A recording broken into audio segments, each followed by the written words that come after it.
Shubham, Yes, sir. Yes. tell me, what is your doubt? So my doubt is regarding, You messaged me something. yes, sir. I've seen your message now. Sir, So what is your about doubt? inductive method and Which approach? inductive and deductive. Inductive approach. Inductive approach, normal like scientific approach, like data collection, interpretation, And then you and use move of to general. quantitative methods, quantitative techniques. So Okay, sir. that's the normal scientific approach. So, but I want to know how we use deductive approach in sociology. Which approach? Deductive, deductive. Deductive approach. For deductive, you need some generalization.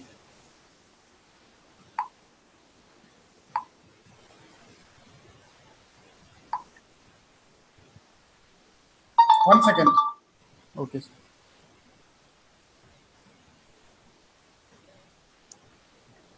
Deductive approach means you will make a hypothesis first. Like शुरू है class Okay, yeah, sir. let's suppose you are studying about domestic violence. So you will make a hypothesis that domestic violence is because of alcoholism. That means you have already made this hypothesis and you will collect data to prove it. That's how most of the theories in sociology is basically based on deductive approach. Okay, sir. Inductive approach is not that suitable.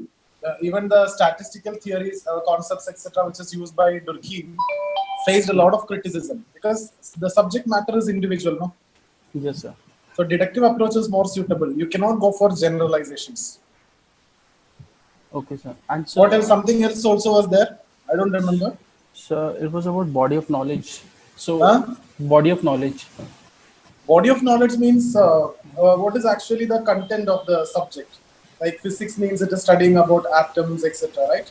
So body of knowledge means that. Method of inquiry means how you conduct the study. Okay, sir. I got it now. Sir, So I want to know. science terms of body of knowledge, but later science is understood as a method of inquiry rather than body of knowledge. And in that context, we can say sociology is a science. Correct? Okay. Okay, sir. Sir, I have one Uh, more doubt. In you phenomenology, are not audible. Shubham, you are not audible. sir, in phenomenology and Uh, ethnomethodology, sir, are they like similar to, sir, in phenomenology, like an individual makes his own perception about yes, something, yes. and in ethnomethodology, he Yeah. asks for the review, like views of different guys, and then he. Exactly. Okay. Okay, sir. Investigator, the phenomenologist will directly interpret. So, But in okay. case of ethnomethodology, you use the method of accounts. Method of counts. That Okay. means the stories that people tell to understand the situation. So you will collect all those stories, and then the phenomenologist will take the relevant content from that stories. So, is it not like inductive approach? Yeah, it is deductive approach.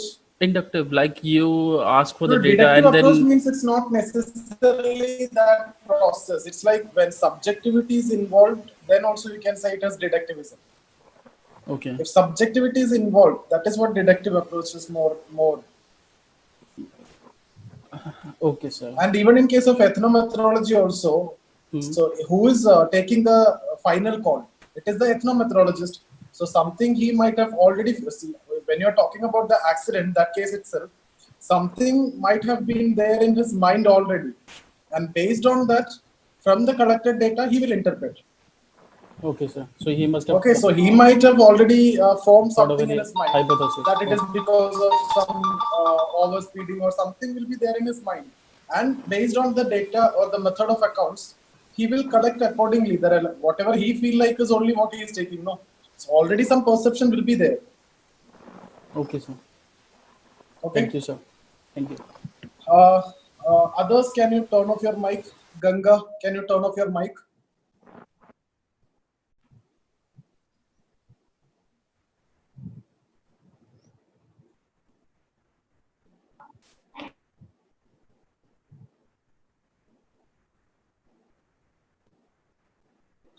Any other doubts? Yesterday's discussion, any doubt is there? Sir, hello. Yeah, tell me. Sir, when the question is about Marx's concept about individual and society, so how the introduction should be? Like, should we The start from the introduction, of sociology or directly to the point? you should start directly to the point. You don't want to write anything else for sociology. Marx's idea about society and change means you only talk about Marx. So you talk about Marx's concept of production. So society is basically all about production. So production is essential for the survival of individual, and from there you start. Okay, sir. Okay, I'll repeat it today again. Once again, what all things I have discussed yesterday, I'll repeat it again. So I'm Okay, not sir. talking about that here, but you can directly start Marx. Okay. When thinkers comes, you don't want to write all those things like what we have discussed before. Okay, sir. In the first three chapters, if the question is asked, then you need to talk about emergence, you need to talk about modernity, the problems in Europe. All those things has to be there in your answer from the first three chapters. But if it is from thinkers, you don't want to include all those things. Okay, sir. Okay? Yeah.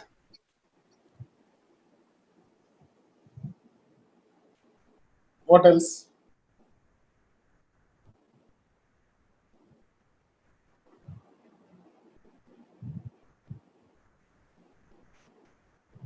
Any doubts other than that?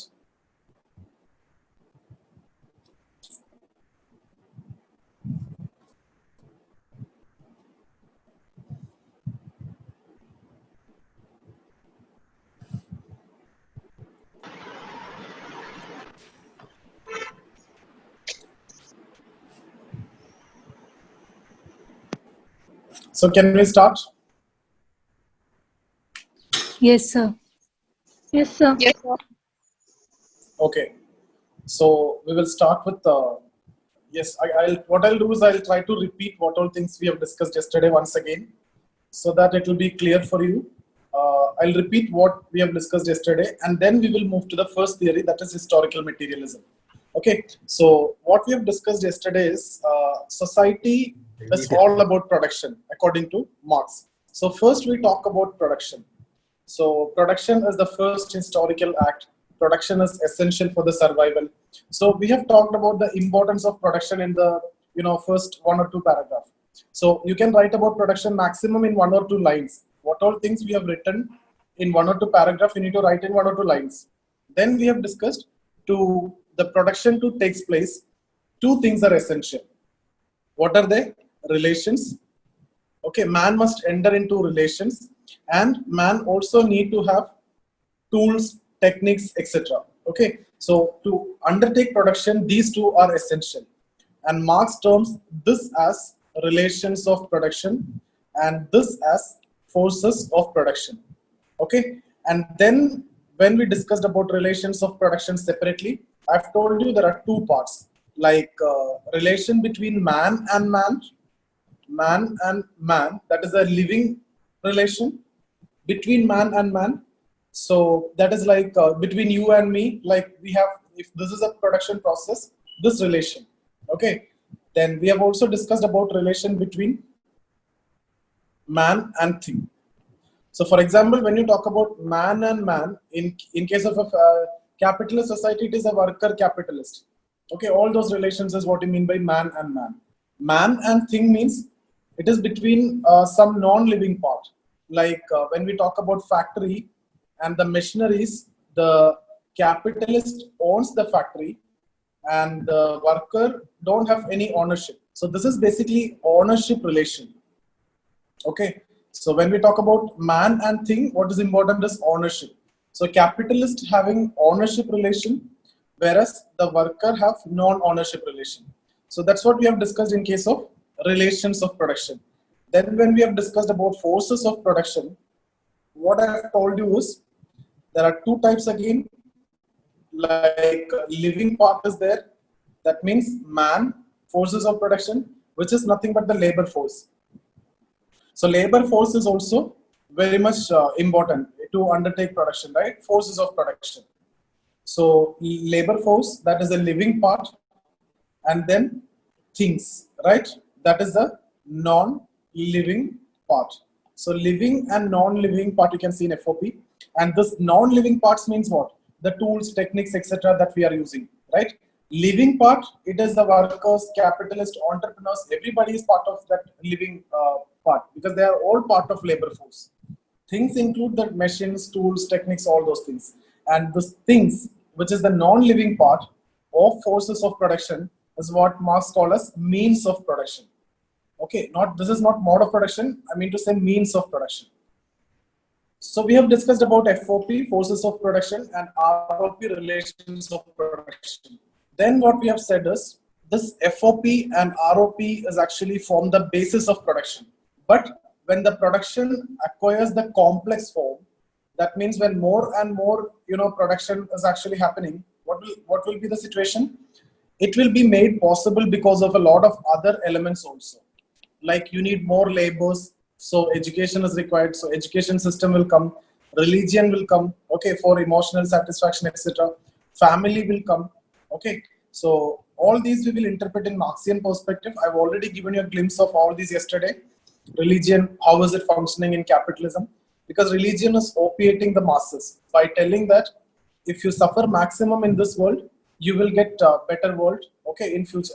After the death, you'll get a heaven, class right? में है यार 6 बजे class है.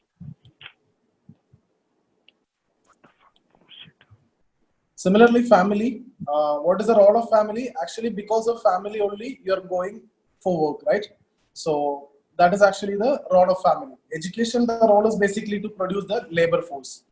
So all these are actually contributing to the production process. So this is what we have understood as economic infrastructure.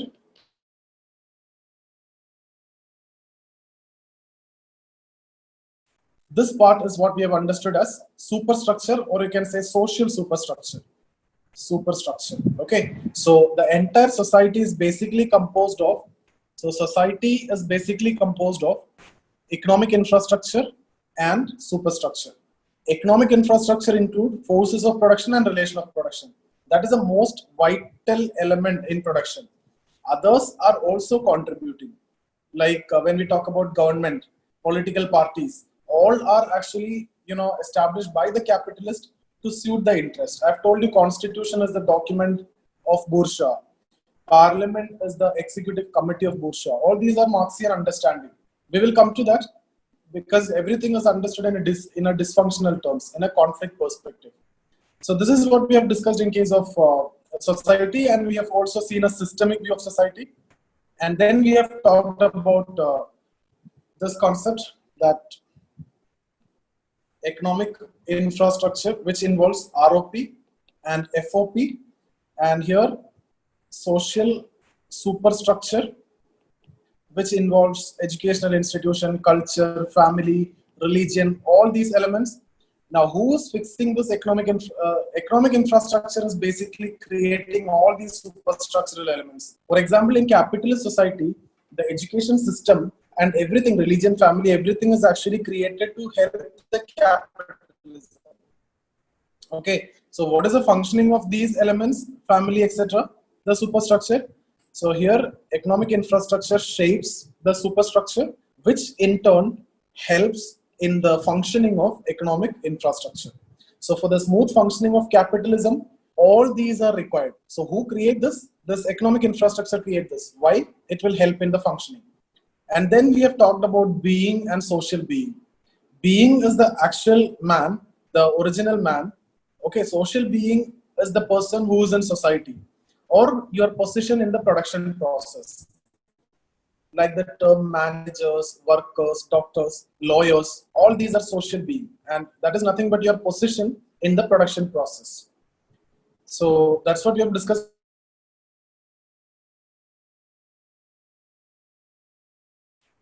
One minute.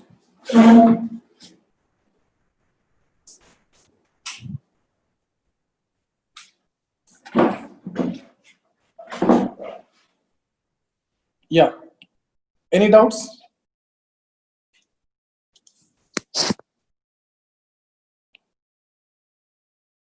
Are you okay with that discussion? Yes, sir. Others? Yes, sir. Yes, sir. All good. Okay, because that's the most important part. From here only, everything we are going to, develop. Complete marks is related to this understanding about society and individual. So today we are going to start the theory. Okay, so the first theory that we are going to discuss is historical materialism. So historical materialism. Now, I've already told you this is the first theory, historical materialism, or mode of production is also part of this only. Okay, and then you have another theory, alienation, and then you have another theory, class struggle. So what we will do is, we have already done an introduction. So what we have done in the previous session is going to be your introduction in all answers related to Marx. Sometimes that itself can be part of your answer also. For example, in historical materialism, that is not introduction, that is actually part of historical materialism theory. I'll come to that. So introduction, now you have a very good introduction. Any question from Marx, you have to write contents and from the first discussion. So introduction is done for any theory. Now what we need to do is, we need to do all the theories specifically, separately. Historical materialism we will do, alienation we will do, class struggle we will do. Now let's suppose the question is about critically analyze. Okay, so if you get question on critically analyze particular theory, let's say historical materialism. So first you will write the introduction, then you will write this theory, historical materialism. Then, as I have told you, you will follow this formula, CCR. First C is related to contribution. So you will write the contribution of Marx here. Okay. Now it doesn't matter whatever theory is asked here. Here critically analyze historical materialism. So you will be writing historical materialism here. Introduction remains same in all cases. Contribution also remains same. So from what all things that we have discussed so far, you can write introduction. You will not face any problem. And one thing you can take it for granted, that from one thinker to two theories, rarely they will ask. And in the current scenario, they will not ask. There can be 4 or 5 theories can be asked from different thinkers. I'm not denying that possibility. But from one thinker, from Marx, you may not get 2 theories in same exam. So one introduction actually will be enough for you. You don't want to study different introductions for different questions. And when we talk about contribution, this will actually fit into all these. So this will be general. So what I'll do is, after doing all these theories, I'll give you a general contribution with which you can answer all these. And then after writing the contribution, you need to talk about criticism. Okay, so this is criticism. And when we write criticism, there are 2 parts again. First, we will write general criticism, and then we will write specific criticism. General criticism means generally Marx is criticized on certain aspects, like Marx is giving very importance to economic infrastructure. Like you have seen already, everything is shaped by economic infrastructure, right? Marx says religion is shaped by economic infrastructure, family is created by economic infrastructure, education system. So he is actually giving a lot of importance, unnecessary importance to economic infrastructure. That is a general criticism. Then Marx is a macro sociologist, giving overemphasis for society. That is another criticism. Marx is accused of being a reductionist. So like that, some general criticisms and use of conflict perspective. He is trying to understand the dysfunctions all the time. But there are a lot of functions for education, for religion, for family. A lot of functions are there. But despite all these functions, Marx is only talking about dysfunctions. So all these are the general criticism. Any theory, if you take, you can write that criticism. Now, even if you don't know the specific criticism, you don't want to worry. That general criticism is in itself, you will be able to get 3-4 points. Okay, and then depends on the question. Whatever question is asked, let's suppose historical materialism is asked, you will have to write specific to historical materialism. Or if alienation is asked, you will write alienation here. Or class struggle is asked, you will write class struggle here. Okay, so what are common? This introduction is common, contribution is common, general criticism is common. What is different? Only the theory is different and specific criticism is different. If theory is asked about historical materialism, you write the specific historical materialism. And you don't want to study too much of criticism. 1 or 2 specific criticism is enough, because general criticisms are more important. Because general criticism means we are criticizing Marx altogether. That is more important. Here 1 or 2 is enough. You don't want to read all the textbooks which is available, all the criticism you will take in stock, and you will study everything, but you will not be able to reproduce anything. Rather than that, you remember 2 or 3 maximum. from specific. And I'll give you around 5. So this is how I'll take the session. Introduction we have done. Now we will do historical materialism. Then we will do alienation. Then we will do class struggle. Then I'll talk about this aspect, CCR, in which we will first discuss contribution, which is common to all criticisms. And then criticisms, general criticism will be common to all. Specific criticisms, each and everything we will discuss. And then finally, what is this R? R is the relevance. So this will also be common.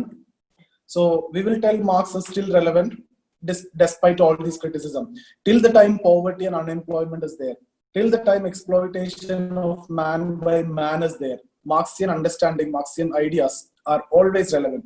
Even though he's talking about communism, which is a utopian concept which will never come into existence, but the concerns raised by Marx cannot be ignored by a welfare state. So you will write a very beautiful relevance, and you can now ultimately, once you complete Marx, you will either love Marx or you will hate Marx, but you can never ignore Marx. You'll understand that.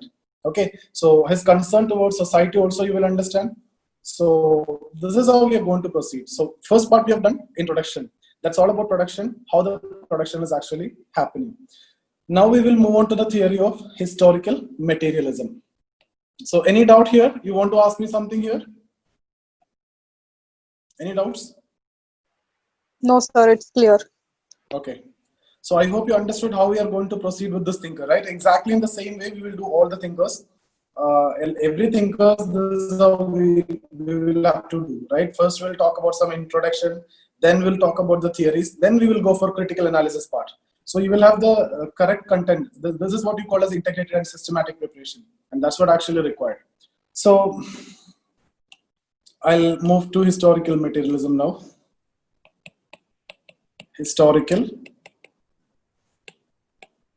materialism.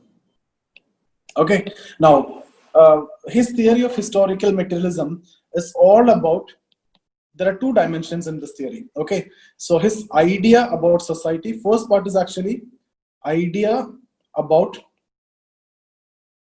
society and individual. That is the first part. And then idea about change. So his theory of historical materialism can be understood in 2 parts. Or his theory of historical materialism is all about his general idea about society and change. That's it. Okay. So his idea about society, that is first part.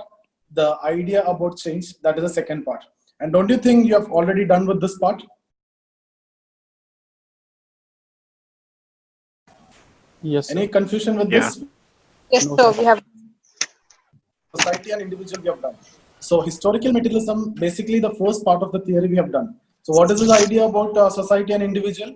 It's all related to production process. Somebody's mic is on. Please turn off your mic. Production. Then production, we have discussed about ROP. So you need to talk about that. FOP, forces of production. Then you should talk in detail about these things. Okay. And then you talk about economic infrastructure. And then you talk about social superstructure. Okay. And then you talk about systemic view of society.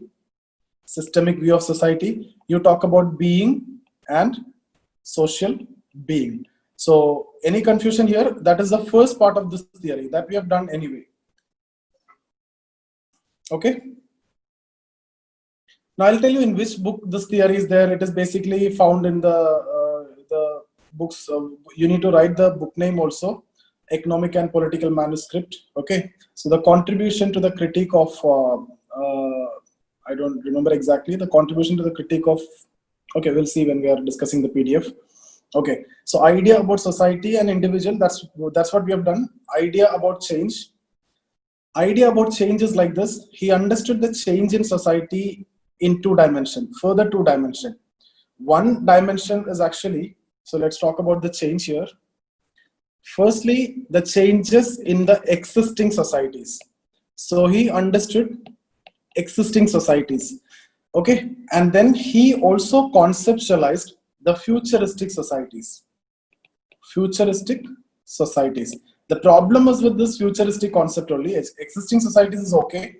So according to Marx, when at the initial stage, everybody was equal, Everything was available to everyone. There was no private property. Food was abundant in nature. Okay, population was very low, and everybody was considered equal. There is no superiority. And that is similar to communism. And that is what Marx understood as primitive communism. So the first stage of history, or the first stage of society, is actually primitive communism.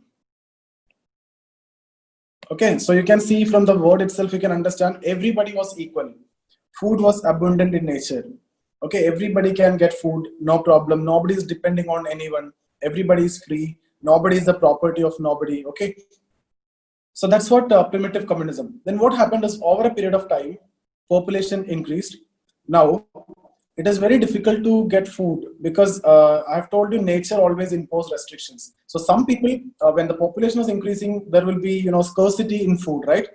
Earlier you can get everything from easily possible. Okay, the food, fruits, and everything you can get easily. But now, if you need to harness food, you need better tools, techniques, equipments, etc. Okay, so those people who develops these tools, techniques, etc., will have the surplus food. Okay, and other people will be depending on these people who are the owners of the tools, techniques, etc. So I hope you understood. So some people who have this ownership of tools will have the surplus food, and others will be dependent on these people. So there is a kind of dependency created. This mode of production is what Marx understood as ancient mode of production, which is based on master-slave relationship. The people who are dependent on that people are the slaves, and the owners of the tools, techniques, etc., they are the masters. Okay, so this is ancient mode of production based on master-slave relation. Now, over a period of time, what will happen is the master's exploitation of the slaves. Slaves will be exploited by masters, and the exploitation keeps on increasing. They will be pressurized to do a lot of work. So when the mature condition exists, you need to write exactly the same word, mature condition exists. Mature condition exists means when the exploitation reaches at its peak. When the mature condition exists, slaves will revolt and will take over all the tools, techniques, etc. Okay, and they will start undertaking production. So when the mature condition exists, the slaves will capture everything. Now before that, the settled agriculture will start. Settled agriculture will start between, okay, so some people, some of the masters are related to settled agriculture.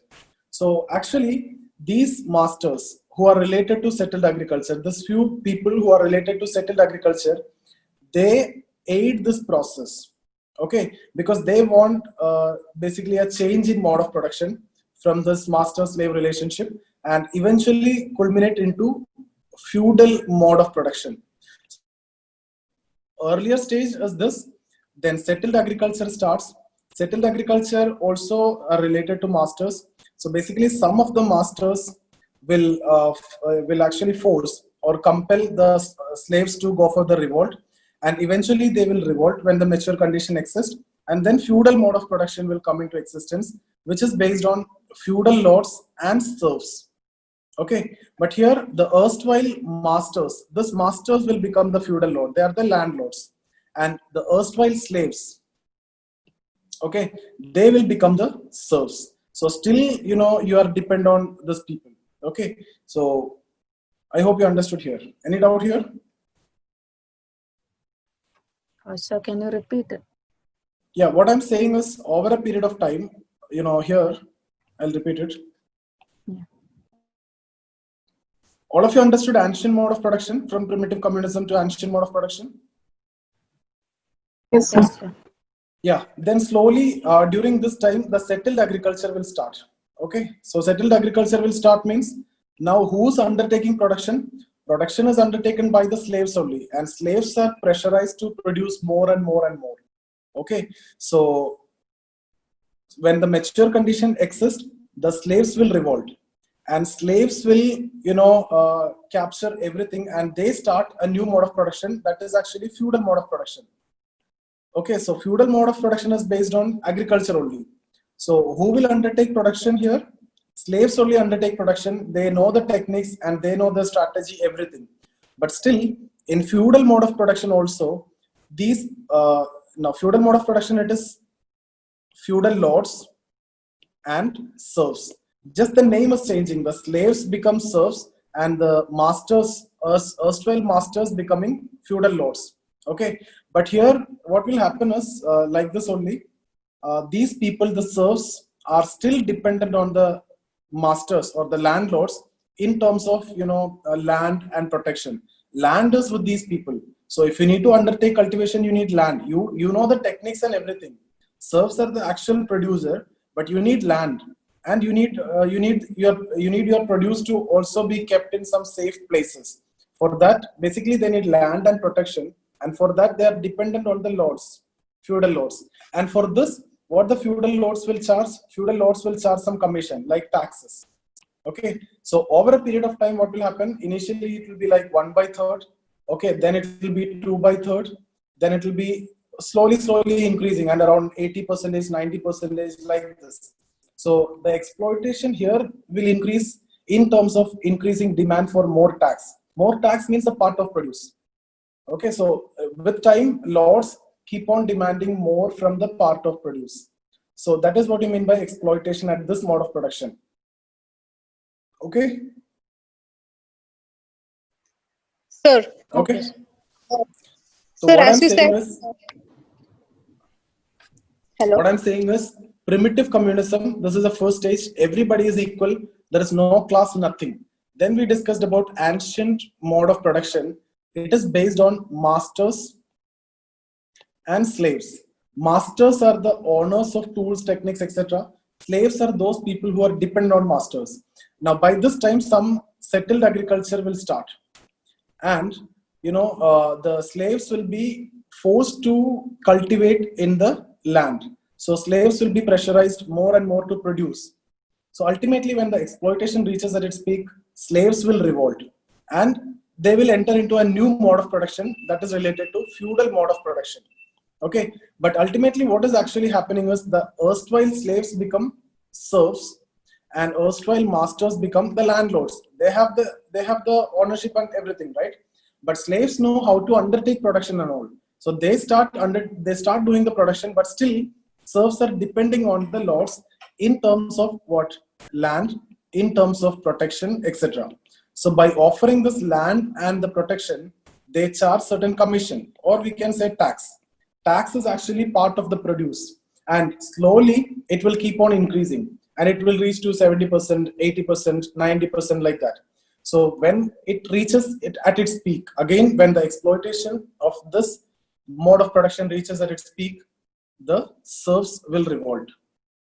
Okay, and will enter into a new mode of production. By this time, the industrialization was coming. Okay, so industry started established, and they are in need of free labor. Here also, if you see, when the revolt happens at the ancient mode of production, already settled agriculture, another setup was already started. Because of that only, feudal mode of production emerged.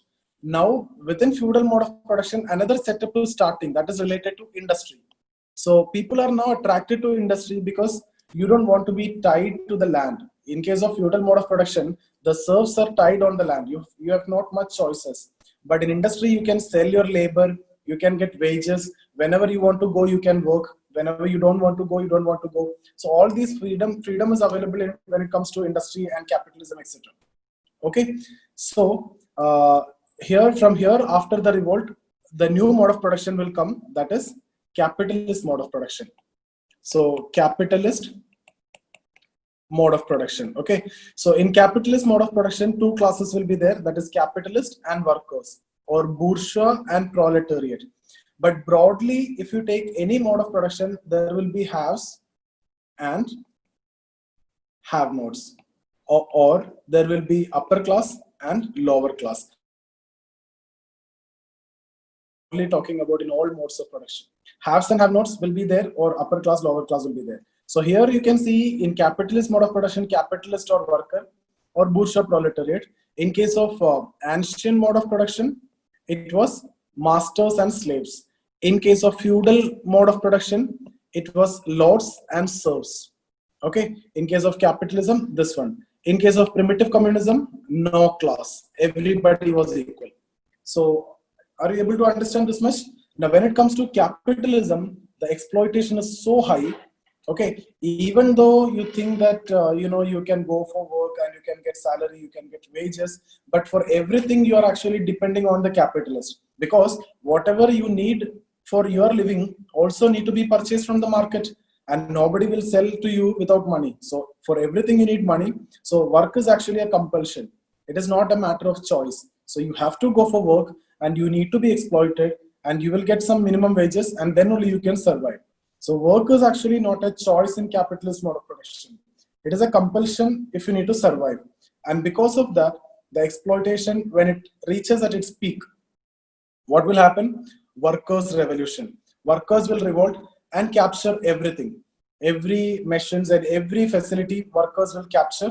And that is what Marx calls as socialism. So in socialism, only one class will be there. What is that? Workers' class will be there. So here, who's dominant? Workers are dominant. Here also some problem is there that the capitalist will suffer here. In socialism, workers will dominate everything. So the erstwhile capitalist will suffer. So according to Marx, socialism is actually a transitional stage which will eventually end in communism. So it is actually a transitional stage. It will eventually end in communism. So you don't want to write too much about socialism. Okay, so you can say primitive communism, and ancient mode of production, feudal mode of production, capitalism, and then socialism, which is actually a transitional stage which will finally end in communism. Okay, so in communism, everybody will be equal like primitive communism. The only difference between primitive communism and this communism is, when it comes to primitive communism, it was primitive. Technology and etc. was very less. But when it comes to communism, everything is there. Machines, industrialization, everything was there in communism. But everybody will be equal. Everybody will contribute as per their ability, and everybody will be given or distributed as per their need. And there is a very famous statement by Marx: communism deprives no man of the power to appropriate the product of nature. What I'm saying is, communism deprives no man with the power to appropriate the product of nature. You have the nothing has changed. You have the power to appropriate the product of nature. Whatever is available, you can get it. Whatever is available in nature, you can get it. Everything. Nobody is stopping you. All what it does is, it deprives you from the power of subjugating the labor of others in terms of such appropriation. Means you cannot use the labor of some other person to get it done. Whatever is available in market, you can go and get it, but you cannot use the labor of some other person. That means here everybody is equal.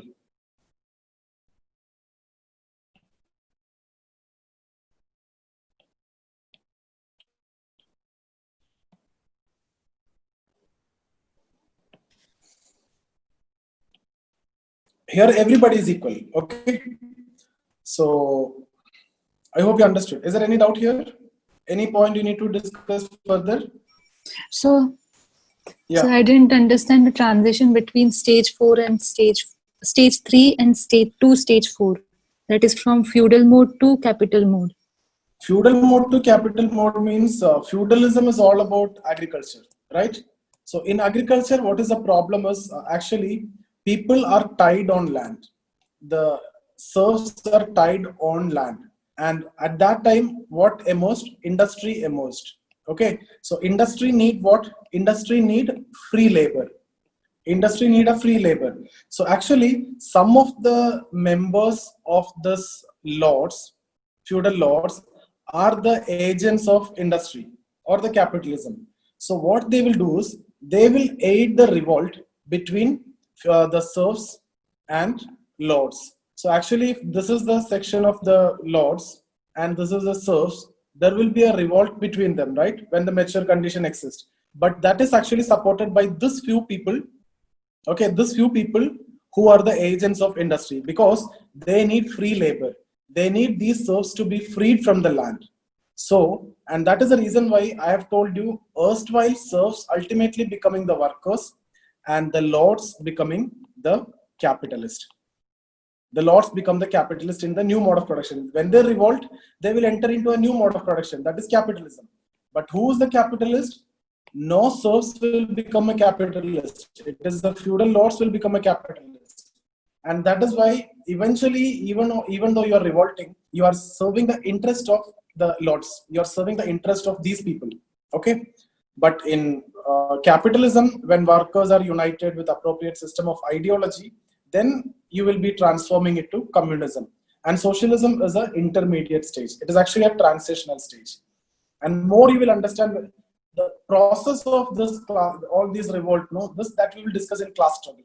That is the next theory. When we discuss about class struggle, you will understand how this process of revolt is happening, how these lords are aiding the serfs, etc. Everything we will discuss there in detail.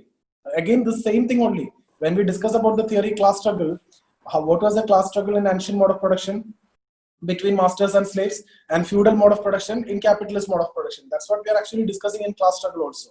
So how the struggle revolt is happening in detail, we will see in class struggle. So how this revolt happening, I'll discuss there only. Here, just understand when the mature condition exists. Everywhere you see that word, when the mature condition exists. That means when the exploitation reaches at its peak. In case of ancient mode of production, the slaves revolt. In case of feudal mode of production, the serfs revolt. In case of capitalist mode of production, the workers revolt. Basically, the lower class, the subjugated section, will revolt when the exploitation reaches at its peak. Sir, in stage 2 also, some masters were compelling slaves to revolt, no? Yeah, in stage Some 2 of the also, masters. yeah, in stage 2 also, when we talk about masters and then slaves, I'll discuss this in class struggle in detail with proper diagrams and everything. Some sections of masters, they develop some new techniques that is related to settled agriculture. So they need a change in mode of production. So they actually support the slaves to revolt, so that you can enter into a new mode of production which is related to settled agriculture. And that's the reason why I have told you who became the serfs. Serfs will be slaves only. Slaves become the serfs. And who become the lords? Masters. Effectively, you are satisfying the interest of the masters only, even though you are revolting. So that's why some new concepts I need to introduce here, like false consciousness, true consciousness, etc. That's in the next theory. Here, I'll tell it is based on false consciousness. Why? Because you are not changing your scenario, your situation. Even though you are revolting, you are doing it for these people. Exactly the same as what happening in case of change to capitalism. In that context, instead of masters, it will be lords. Here, instead of masters, it will be lords, and they become capitalist. They become capitalist, and the serfs become the workers. So it is based on false. I'll come to that later when we discuss about class struggle. I will explain how the process is happening. Now you don't get into the process. How is it happening? You don't want to go. Just understand this is a type of society. This is how society evolved, and these were the situations. When the mature condition exists, revolt was there. What is the revolt? What is the cause of revolt? That is the theory of class and class struggle. That is different now. Okay, sir. Thank you, sir. Yeah. Sir, I have a question with respect to this revolt. So, the slaves are turning into serfs, then the workers, and after that, we are ultimately reaching to the communism state, where everybody is equal, like how we have in the primitive communism. Yeah. So, is it the theoretical understanding of Marx, or it was existing where everybody was equal in the society? Or it is a theoretical understanding. It is a concept given by Marx. It is actually a dream of Marx. It will never come into existence in practice. Okay. In fact, it is a distinct reality. Yeah. I've told you in the beginning, no, existing society is okay. That was correct. That evolution ancient to feudal society, I've told you already, European society before the age of enlightenment was based on agriculture, feudal estate system. Before that ancient society that we all know. So ancient feudal capitalism, up till then it is correct. That's why we are talking about existing society. That is correct. But futuristic concept, it is wrong. Okay. Thank you. So mainly when we talk about, main criticism of Marx is actually communism and socialism is actually established in Russia, China, etc. But still inequality and all there. So Marxian concept is not good. That is what people say. But still you can justify Marx by saying that the communism and socialism in China, Russia, etc. The so-called communism, I would say the so-called communism in those countries are not the communism and socialism which is actually talked about by the Marx. Marxian idea of communism, there is no state, stateless, classless society. Everybody will contribute, everybody will be distributed as per their needs. No private sector at all. So it is not the failure of Marx. It is actually a modified version of Marxism. I can justify Marx like anything, okay, but that's not required for the exam. All these, if you say that were failure, means it's not the failure of Marx. But will it come into existence ever? No. These are utopian concepts. Utopian concept means it will never come into existence. Egalitarian society is never possible. And that you can substantiate from your functional theory of stratification. I hope you know that theory. We have discussed that. Yeah. Yes. From functional theory of stratification, you will easily able to substantiate why it will not come into existence. Because even the society cannot function if everybody is equal. Yeah, true. Correct, no? Yeah. Thank you. So here, futuristic society, there is a problem. And that's what the criticism mainly we are going to talk about. When we talk about the specific criticism, we will write about that. Socialism and communism, we will stress more on that. Any other doubts? Can we move to the PDF? I think with that you will understand it more. Yes, sir. Okay.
Yeah, can you see this? Yes, sir. Yes, sir. Yes, sir. Okay. So understand it clearly. Even if you didn't understood anything that we have discussed till now, when you're reading the PDF, you will understand. Okay. So, and So, you can so leave the one, class and you can. so one thing, can you do us a favor, like, or for these questions, can you just discuss the pattern, like how the structure of the answer will be after discussing all this That's what PDF? I'm going to do. Okay, okay, That's what I'm going to do now. okay, okay. Okay. That's why I keep these questions. That's what I'll do now. Okay. So see, what I'm saying is try to understand it here. And if you're not able to understand it here, then there is no point in reading later.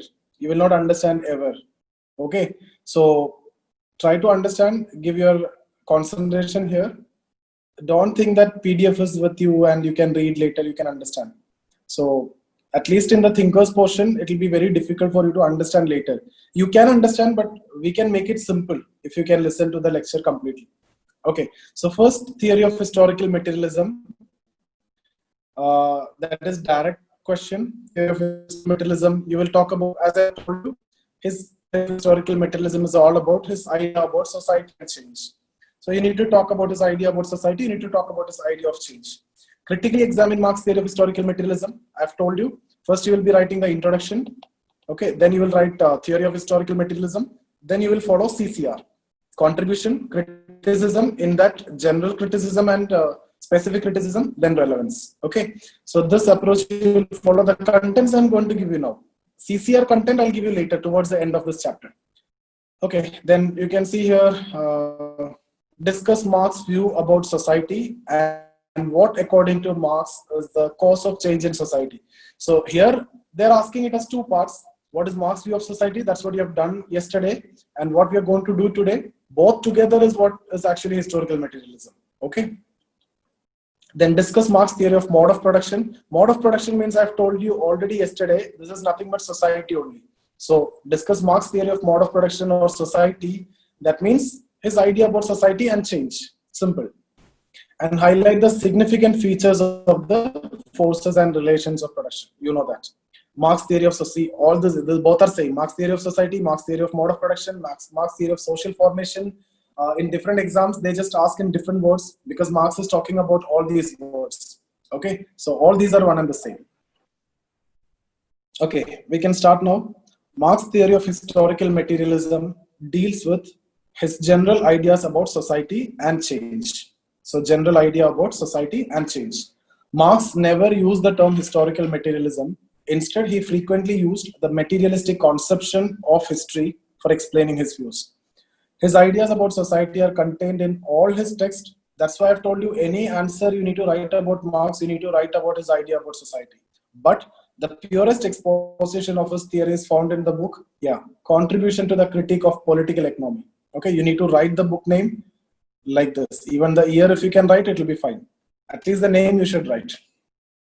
His theory is called historical. Now, why it is called historical? Because he tried to understand everything, the society, in terms of a process of evolution from one stage to another through history, like primitive to ancient to feudal to capitalism, and in future socialism to communism.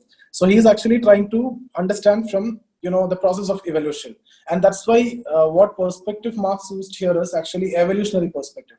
Okay, it is called materialistic because Marx understands society as well as its change in terms of changing material conditions. So Marx is actually giving every importance to material condition. I've told you now, for ancient to feudal, it is because of changing material conditions, the change is there. Similarly, feudal to capitalism, what do you mean by change in material condition? ROP and FOP. This is what change in entire material condition. Economic infrastructure. When we talk about material condition, it is basically related to economic infrastructure. The material condition relate to production process. Yes, This too is what we call as economic infrastructure. Thus, Marx theory of historical materialism aims at understanding society as well as the evolutionary process of change in terms of material condition or production process. Okay, now some basics which you need to know here. Marx has drawn considerably from Hegel's dialectical logic. Dialectic logic means, see, every society like this, okay, different stages, every society is having contradictions. When you overcome the contradictions, you will enter into the next stage like this. This is some contradictions here. When the contradiction is there will be some ideas. Okay, so what is the present problem now that we are facing? Corona, right? So you cannot go and attend the classes physically. So what is the idea? That this Zoom class, right? So when the contradiction is there will be ideas, and that lead to social change. When here there is a contradiction, now when this, if India is fighting a war with China, maybe Zoom will be banned. So we have to look for some other option. So that will lead to some other option. Like this, there will be contradictions, and then to solve the contradiction, some ideas will be there that lead to change. And again, the contradiction will come in that society, then again ideas, like that it will go. Okay, so this is what dialectical idealism. Dialectics will be there, that in terms of contradiction, ideas will solve the problem. But Marx will change concept. Marx takes this logic, dialectical logic Marx takes, but ideas, Marx is not ready to accept it. Marx says it is not the ideas. It is basically the change in material condition. It is a change in material condition which is a result in, which results in total change. So Marx says it is a, not the ideas, it is a material condition. So Marxian concept is dialectical materialism. And you don't believe, if you go and check 2011 GS question paper, you will see this question.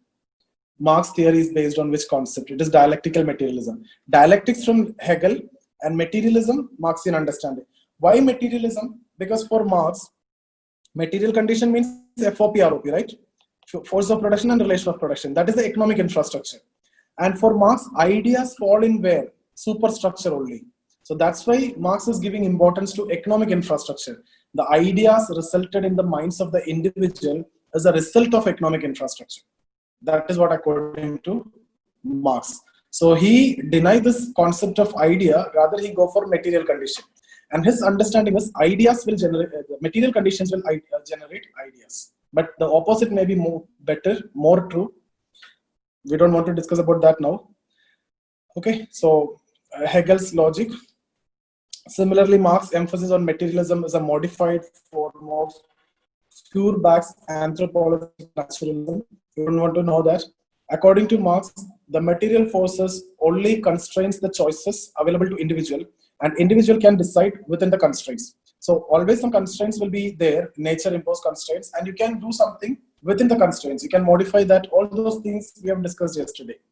Similarly, Marx overturns Hegel's concept of dialectical idealism. He took this concept, dialectics, that means contradictions he took, but ideas he rejected and proposed his own dialectical materialism. So it is not based on ideas, the change is there. It is based on material condition, the change is there. That's what dialectical materialism.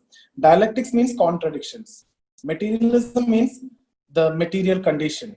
Okay, so change in material condition will result in changes, social changes. Okay, now Marx theory of historical materialism, two parts. One is the conception of society. We have done with it. Evolutionary model, I've just discussed with you. We are going to see that here. Okay, so historical materialism, yeah, this is not required. The conception of society here, concept of production, we have discussed, idea of production, FOP, ROP, economic infrastructure, superstructure, the system view. You can also add being, okay, social being here. Okay, so that's what conception of society. We have done with it. Evolutionary model, primitive communism, ancient mode of production, feudal mode of production, MOP's mode of production, capitalist mode of production. These are existing societies. Futuristic societies is conceptualized in terms of socialist and communist mode of production. Okay, can we move forward now? We are going to explain these part. We are going to explain this. So far is okay? Yes, sir. Yeah, so continue. Okay, so Marx's historical conception of society is not only based on explaining the changes in existing societies, but also aims at developing futuristic mode of change, because history is understood by Marx in terms of 4 stages and future is conceptualized in terms of 2 stages. 4 stages: primitive communism, ancient mode of production, feudal mode of production, capitalist mode of production. Futuristic mode of production means socialist mode of production and communist mode of production. At any time, these 6 modes of production should be printed in your heart. Okay, so Marx is very easy. It's all about conceptual understanding. You don't want to mug up anything. You can simply write in your own words if you understood the concepts. So now we will move to evolutionary model. Marx's evolutionary concept starts from a very primitive society where the needs are confined to the basic needs of survival. Very primitive society. Food is abundant in nature, and the tools required to harness the food are very simple. Everybody can have. There is no concept of private ownership or ownership, and thus Marx termed this stage as primitive communism. Any doubt here? This stage, we will take stage by stage and explain. So this is okay, no? This paragraph? Yes, Primitive sir. communism? Okay. Yes, sir. Now, with time, population increases. Demand for more food results in its scarcity.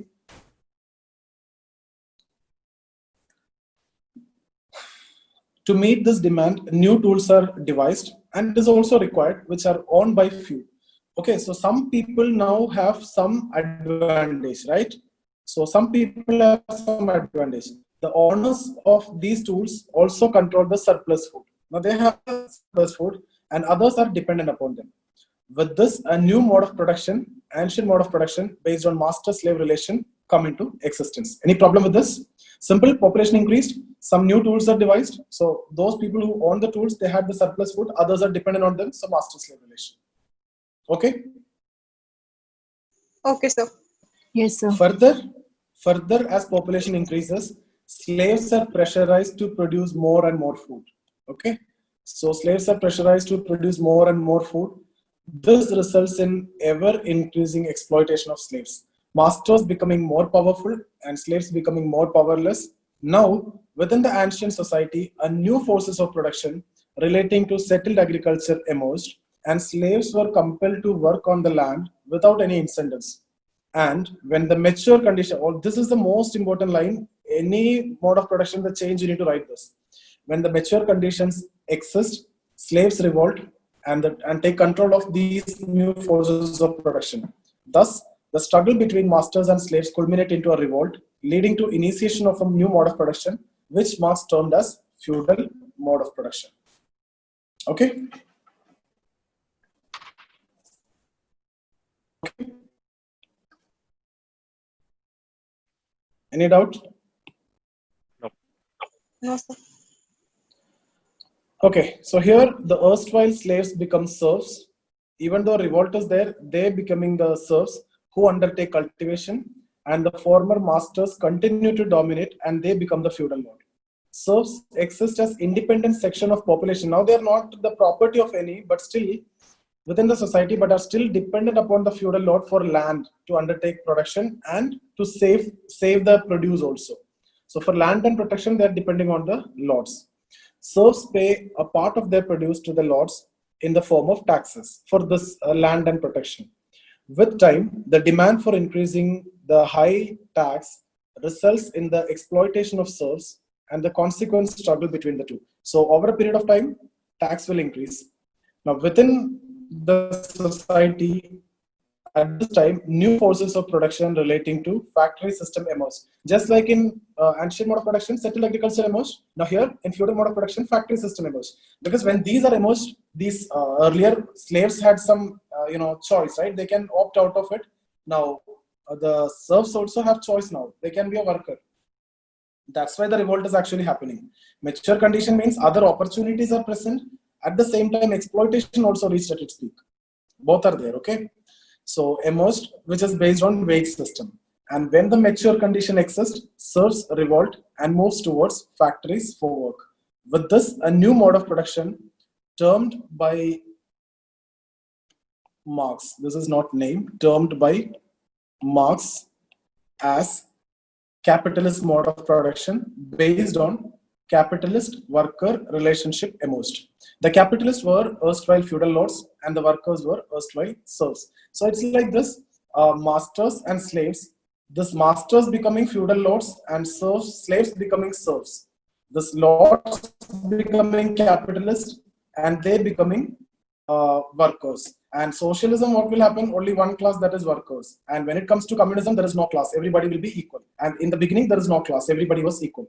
So from here to here. Understood? Okay, we will move forward. Now, what were the benefits or changes the slaves get when they move to feudal mode of production from settled agriculture? I didn't get you. So Feudal mode of production to settled agriculture or factory system? No, sir. When compared to the settled agriculture in feudal mode of production, what were the advantages that slaves got? Because that stages was changing. Yeah, actually, the slaves was not expecting this. No, slaves was expecting that it will be better for them when the mode of production is changing. But eventually, they're satisfying the interest of you only. And when you enter into the new mode of production, then only further exploitation is coming. At the beginning, this exploitation is not there. The slaves who entered as the serfs, they are thinking that they are undertaking production and everything is in their control. But slowly, they are realizing what you are depending on the lords for the land. You are depending on the lords for the protection. And for that, you are paying initially small rent only. But later, this rent keeps on increasing. By that time, they will face exploitation. Then they go for revolt. Initially, that's not there. Right? Okay, I got it. Yeah.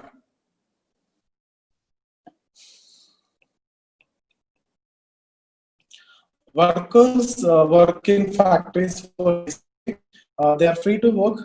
The workers in this system are exploited in form of low salaries, poor and inhuman working condition, living condition, etc. This initiates a struggle between capitalists and workers as their interests are contradictory. Yeah, yesterday also I've told this point. They are in antagonistic cooperation, right? Even the masters and slave, if you talk about antagonistic cooperation, lords and serfs, antagonistic cooperation, capitalists and workers, antagonistic cooperation, because the interests are contradictory. Okay, but still you're cooperating because you need to survive. Okay, although the workers are free to sell their labor. Means you think that you can sell their labor at any point of time, you can go for work, and if you don't want to go for work, you can simply sit in home. But that was not practically possible, because if you need to live, you need to buy everything from the market and you need to pay money for that. So in that context, you are totally dependent on the capitalist. So this is what actually happening when the serfs coming as workers. What is their belief? They think that everything will be smooth and easy. You are workers. Whenever you want to go, you can go for work. Whenever you want to take a leave, you can do that. But they realize that they are in a trap later only. Once they know that everything you need to pay money and you are totally dependent on the capitalist. Okay? Tejashini. This is what you have asked. Okay. So, although here. So this understood, no? This point you understood? Although workers are free to sell their labor, they are still dependent upon the capitalist for their survival, as the things they need must be purchased from the market for money. So when the exploitation here reaches at its peak, that means when the mature condition exists, the workers revolt. And workers now control everything.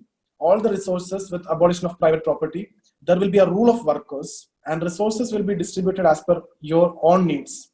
The new society is what Marx termed as socialist mode of production. This society is transitional. You don't want to talk too much about socialism. Okay, there are a lot of differences of opinion between different thinkers about socialism.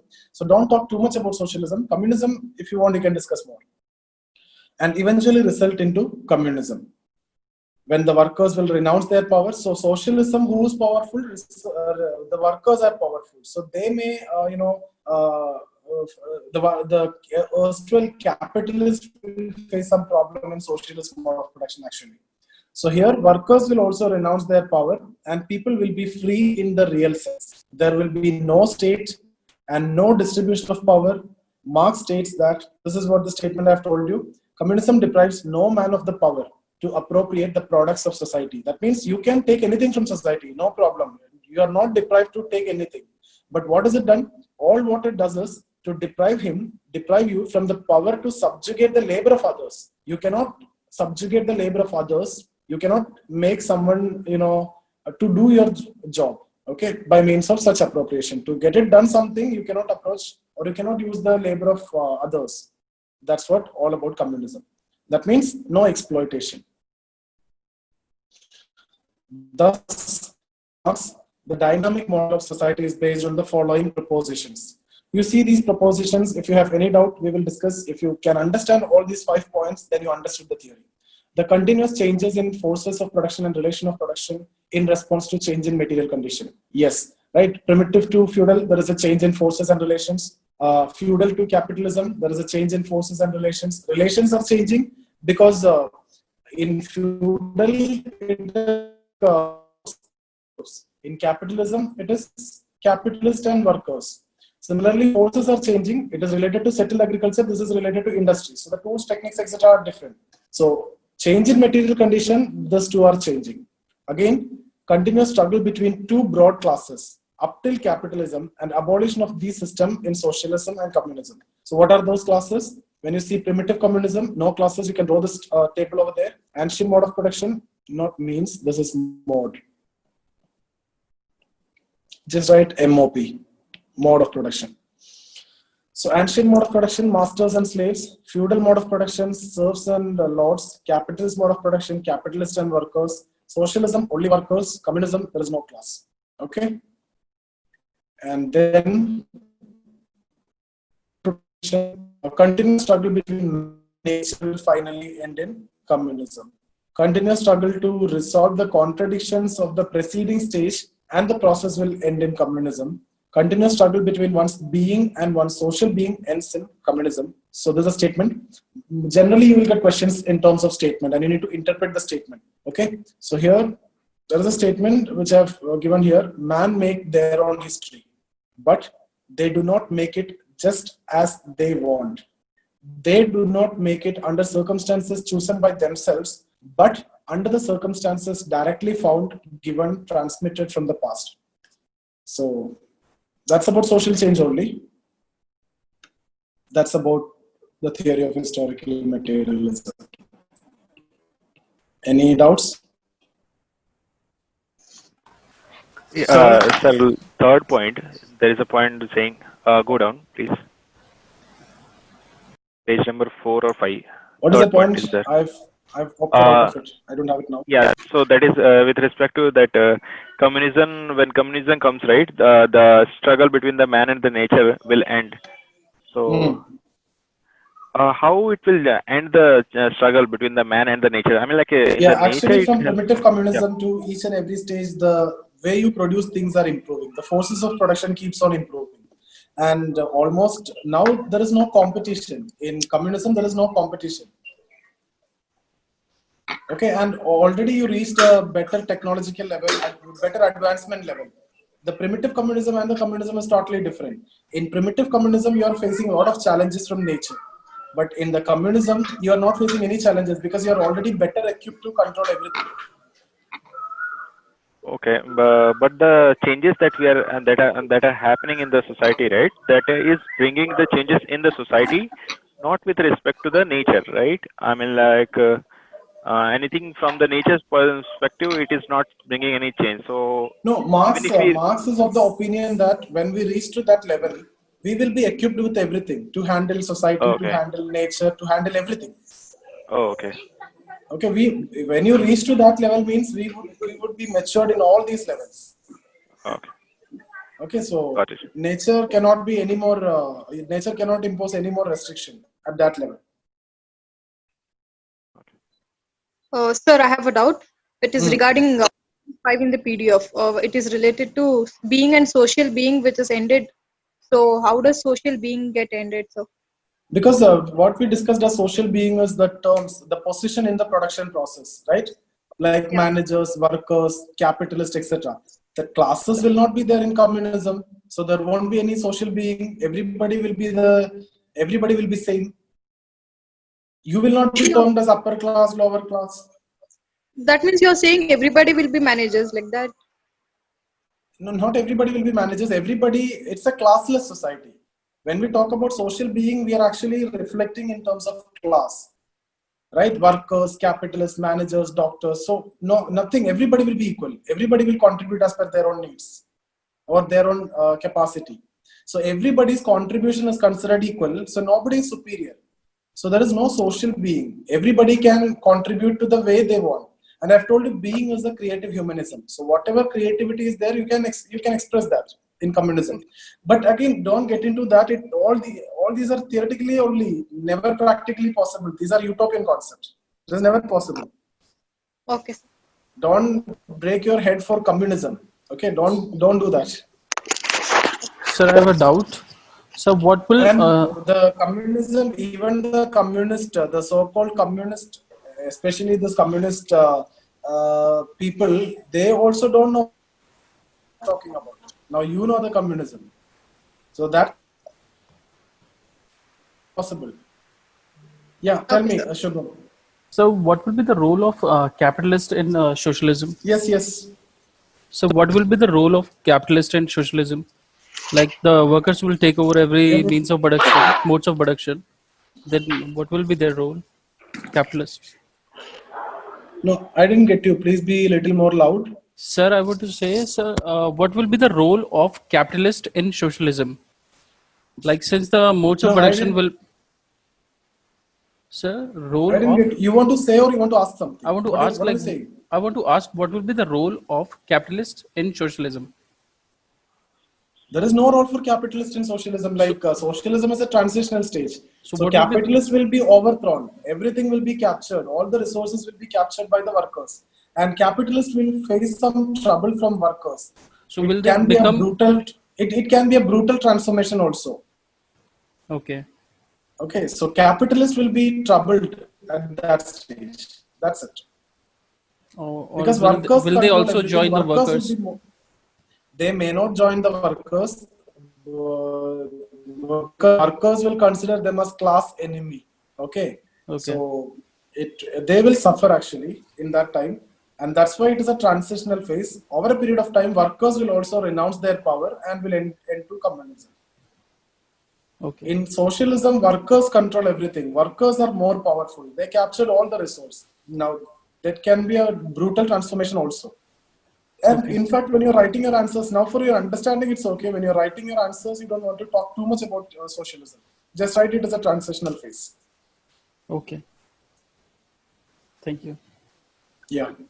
So, Ah. so can you please explain that line again? Although workers are free to sell their labor, they are still dependent upon capitalists. Yeah, what I mean to say is, see, in capitalism, what are you expecting? Now, even now, in our case also, what we are thinking, we can go to job. If we have some skill, we can go to job whenever we want.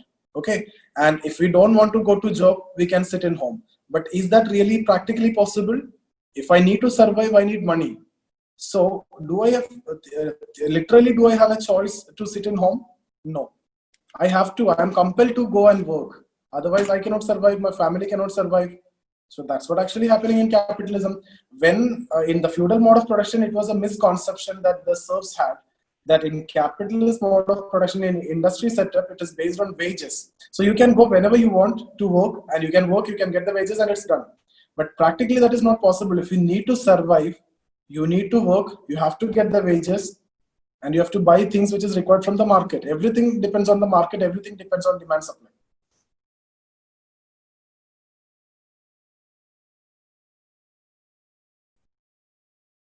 Tejashwini, you understood? Yes, sir.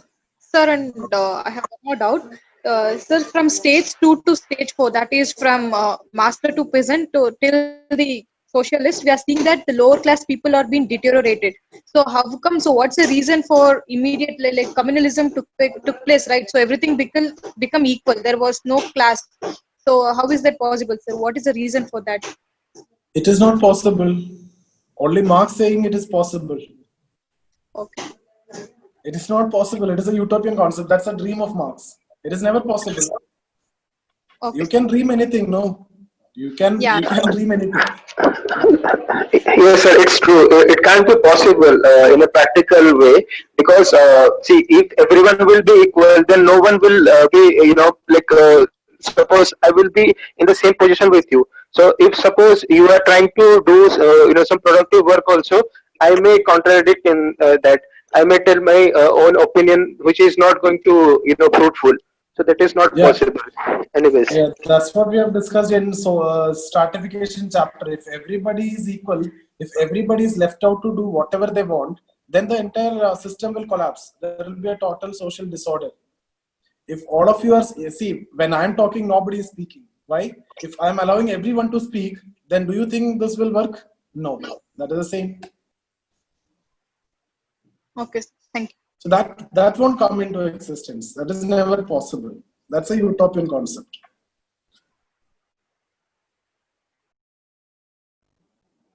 What else? Sir, I have one point. Like, it's not with respect to the topic that we have covered today, but in general, like, can you share some of the model answers that you have prepared or anything? Because yesterday I was trying to, summarize the PDF yesterday's class, but I was actually covering even if I am taking the main points and jotting it down, it was coming to 6 pages. So. So that is not possible when we are writing the answer, right? Yeah. That's the reason why I'm telling you don't read extra. This is enough, because whatever theory, whatever we are speaking, that's around 400 to 500 words. In fact, my notes was actually prepared during the time when 60 marker answer was also there. So the answers are prepared in that way, and you need to consolidate it. So how can you consolidate it once you know the things, right? If you ask me to explain this theory, I can explain in 150 words also. I can explain in 300 words also. I can make it in 600 words also. So you should develop that over a period of time. You should have that conceptual clarity. Then you will come to know what to write and what not to write. Only by writing the test, you will get to know that. It takes time. Sir, is it necessary to prepare the diagrams like? You are not audible. You are not audible. You are not audible. Sir, is it necessary to prepare the diagrams like the way you have given in the PDF? Is it necessary to draw in the main paper? No, no, no. So far, whatever diagrams I have given, that's not required. That's only for your understanding. But some theories, I'll give you some diagrams, that is required. So here, but that systemic model which I have given yesterday, that is required. Otherwise, I don't think I have given you much diagrams. Yesterday, what we have discussed in thinkers, whatever diagram we discussed, that is required. Apart from the diagrams, are not required. Okay, so apart from your notes that whatever you are giving, is it required for us to go to any other books or refer Harlambus See, or its for some chapters like politics and society, I'll tell you to read Harlambus, and then politics and society, and then kinship, and then also this chapter religion and society.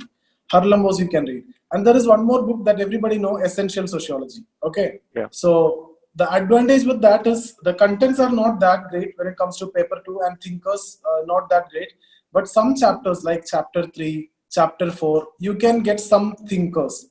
So whatever you are reading from Harlambus, it is actually a cut copy. It's a consolidated thing you can get in Essential Sociology. So you can keep that book along with you, but I won't say you need to read that completely. You can take some examples, take some thinkers.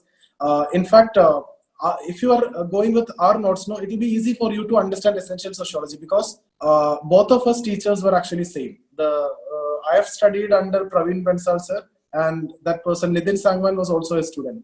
So our notes are almost same. So the book is also almost same. So it will be very easy for you to follow that book in some areas, but when it comes to some area that is not required, that's not relevant. That's not enough. I'm not saying it is not relevant. That's not enough. Okay, sir. But you can keep that book along with you. It will be very easy for you to understand from Nitin Sangwan once you attend my classes, because both are in sync. But otherwise, if you try to read Essential Sociology without the classes, a lot of points, between the sentences, a lot of things are missed. So you will miss that, and you will not be able to connect it. Yes, sir. But what I'm saying is, you can keep a copy of Essential Sociology. It will be good. Yeah, At I least have for- copy of it, and I was actually referring this before the classes. Yeah, and you can see most of the contents are same, but when it comes to thinkers, it will be different. Most of the contents will be same because our teachers are same. Our teacher is same. Okay. That's why. Cool. Yeah. What else? Can we stop here if you don't have any other doubts? Yes, sir. Okay. So see you guys. Thank you, sir. Yeah. Bye, sir. Bye. Thank you, sir. Bye, sir.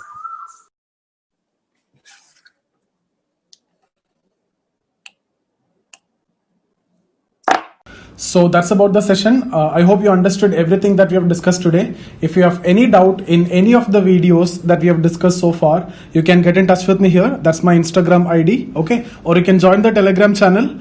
You will get all my videos over there. Everything is there. Or you can see here, this is a Telegram channel, or this is the Instagram ID. These two are my Facebook page. You can get in touch with me in any of this. If you want to learn economy with me, or history with me, or general studies, any subjects, you can, if you need regular classes, you can get in touch with me, or the online classes are available with Study IQ. You will get all those classes. Still, you will get my YouTube videos in this Telegram channel. Okay. So I hope you understood everything that we have discussed. So see you guys. Thank you.